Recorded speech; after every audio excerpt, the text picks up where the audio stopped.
سجدہ کہتے ہیں؟ وہاں بھی اعتراض کرتے ہیں کہ سنی کب پہ جا کے سجدہ کرتے ہیں. دیکھیے سب سے پہلا بات ہے کہ ان وہابیوں کو معلوم نہیں ہے کہ سجدہ کس کو کہتے ہیں اور قبر کو چومنا کس کو کہتے ہیں. ٹھیک ہے, کوئی سنی قبر پہ جا کے سجدہ نہیں کرتا. ٹھیک ہے, اور یہ کہتے ہیں کہ سجدہ کر کے یہ لوگ مشرک ہو جاتے ہیں. جو سنی قبر پہ جا کے سجدہ کرتے ہیں وہ مشرک ہو جاتے ہیں. ان بیوقوفوں کو معلوم ہی نہیں ہے کہ سجدہ کی کتنی قسمیں ہوتی ہیں. سجدہ کی دو قسم ہوتی ہیں, ایک سجدہ عبادت, دوسرا سجدہ تعظیمی.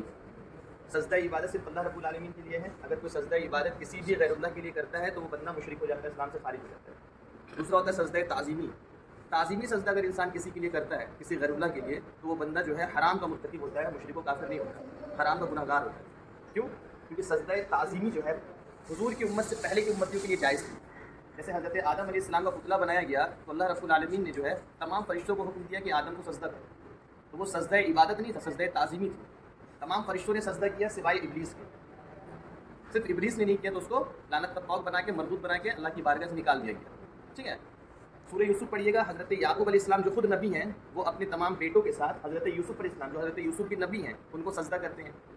اب اگر سجدہ کرنے والا بندہ مشرک ہو جاتا ہے تو کیا یہ شرک کا فتویٰ حضرت یوسف علیہ السلام کے والد کے اوپر لگے گا؟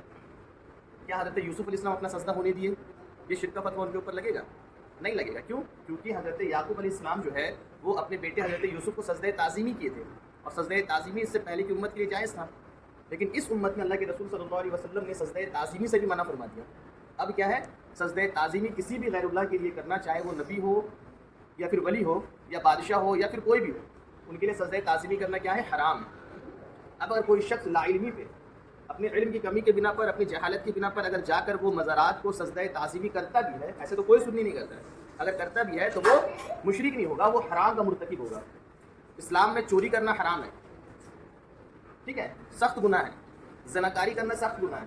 لیکن اگر کوئی شخص کہہ دے کہ بھیا وہ چور مشرک ہو گیا چوری کر کے, تو ظاہر سی بات ہے کہ جو کہتا ہے وہ کہنے والا شخص جاہل ہے, کیونکہ چوری کرنے والا بندہ جو مشرک نہیں ہوگا, جو اس کا گناہ ہے, جو ظلم ہے, اس کا سزا اس کو ملے گا. ٹھیک ہے. اب جیسے کوئی انسان بولتا ہے کہ سجدہ کر دیا, بھیا تم کو کیسے معلوم کہ وہ سجدہ کر رہا ہے؟ سجدہ کرنا اور قبر کو بوسہ لینا الگ چیز ہے.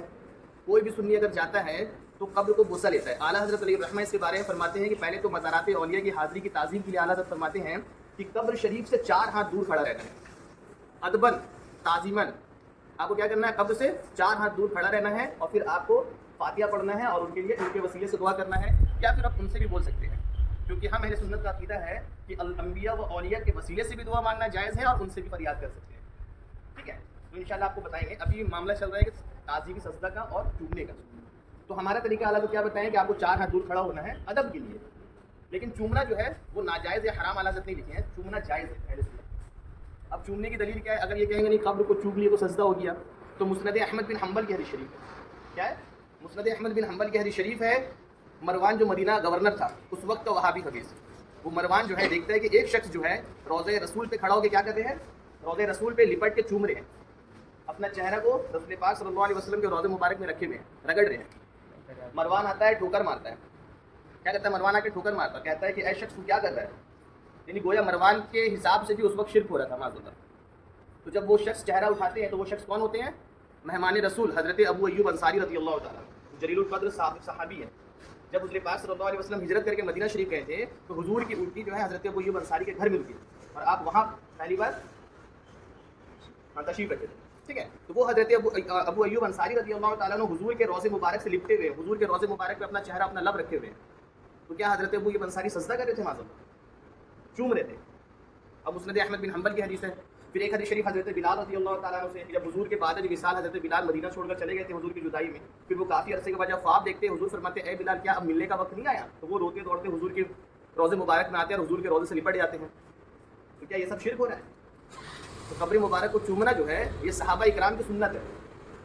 اب جو وہابی کہتا ہے کہ یہ سجدہ ہے تو پھر وہ اپنا جو ورنہ یہ صحابہ اکرام کہتا ہے.